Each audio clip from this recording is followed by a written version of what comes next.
അയച്ചുമുത്ത വിഷം തന്നാലും മക്കൾക്ക് വിളമ്പിക്കൊടുക്കാമെന്ന് എന്റെ അമ്മമ്മയ്ക്ക് ഉറച്ച വിശ്വാസം ഉണ്ടായിരുന്നു.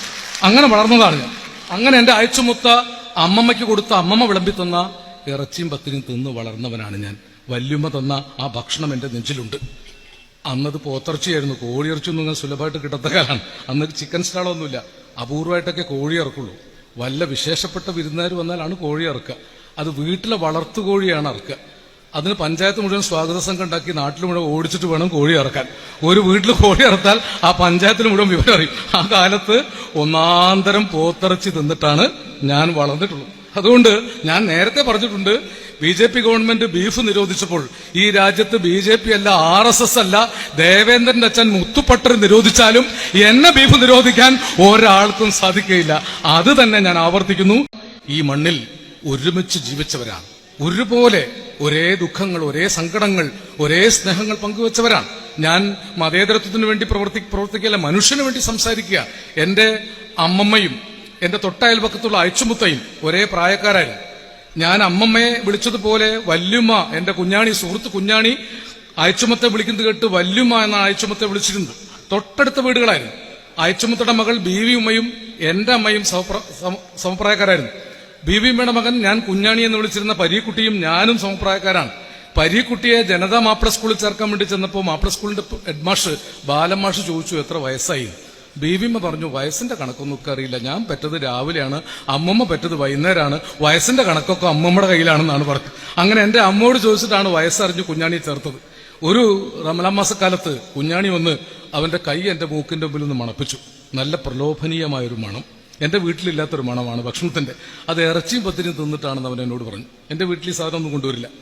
എന്റെ മുത്തച്ഛൻ നമ്പൂതിരിയാണ്, ഞാൻ നമ്പൂരിയല്ല. അങ്ങനെ സംവിധാനം ഉണ്ടായിരുന്നു ആ കാലത്ത്. സംബന്ധ വ്യവസ്ഥ എന്നൊരു അസംബന്ധം ഉണ്ടായതിന്റെ ഒരു ഫലമാണ്. ഞാൻ നമ്പൂരിയല്ല, മുത്തച്ഛൻ നമ്പൂരിയാണ്.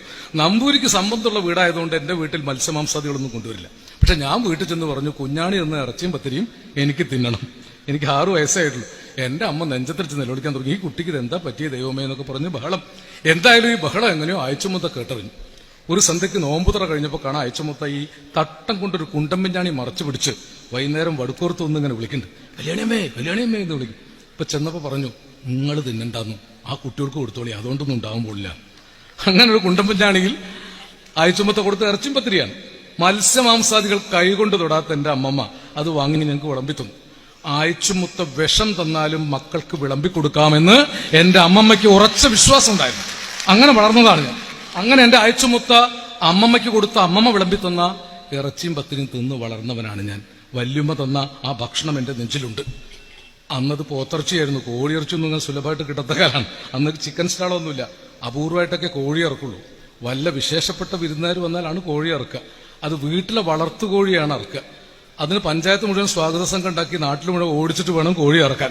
ഒരു വീട്ടിൽ കോഴി ഇറത്താൽ ആ പഞ്ചായത്തിന് മുഴുവൻ വിവരം അറിയും. ആ കാലത്ത് ഒന്നാന്തരം പോത്തിറച്ചി തിന്നിട്ടാണ് ഞാൻ വളർന്നിട്ടുള്ളത്. അതുകൊണ്ട് ഞാൻ നേരത്തെ പറഞ്ഞിട്ടുണ്ട്, BJP ഗവൺമെന്റ് ബീഫ് നിരോധിച്ചപ്പോൾ ഈ രാജ്യത്ത് BJP അല്ല, RSS അല്ല, ദേവേന്ദ്രന്റെ അച്ഛൻ മുത്തുപട്ടർ നിരോധിച്ചാലും എന്നെ ബീഫ് നിരോധിക്കാൻ ഒരാൾക്കും സാധിക്കുകയില്ല. അത് തന്നെ ഞാൻ ആവർത്തിക്കുന്നു. ഈ രാജ്യത്ത് RSS അല്ല, BJP അല്ല, അമിത്ഷാ അല്ല, മോദിയല്ല, ആര് പൗരത്വ ഭേദഗതി നിയമം കൊണ്ടുവന്നാലും എന്നെ അത് ബാധിക്കുകയില്ല. ജലീൽ ഭായിയുടെ തോളിലിട്ട കൈ ഞാൻ എടുക്കുകയില്ല. നമ്മൾ ഒരുമിച്ച് പോരാടും.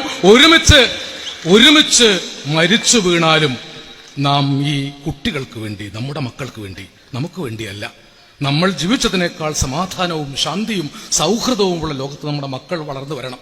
സിറിയൻ ആഭ്യന്തര കലാപത്തെ തുടർന്ന് പലായനം ചെയ്ത ലക്ഷക്കണക്കായ ആളുകളിൽ നിന്ന് ഒരു കടപ്പുറത്ത് വന്നടിഞ്ഞ ആ ചെറിയ കുഞ്ഞിന്റെ നിർജീവമായ ജഡം എന്റെ മനസ്സിലുണ്ട്. പ്രിയപ്പെട്ടവരെ, ഒരു കുഞ്ഞും പലായനങ്ങളുടെ പേരിൽ കൊല ചെയ്യപ്പെടാത്തൊരു നാടിനു വേണ്ടി നമ്മൾ ഒറ്റക്കെട്ടായി പോരാടും.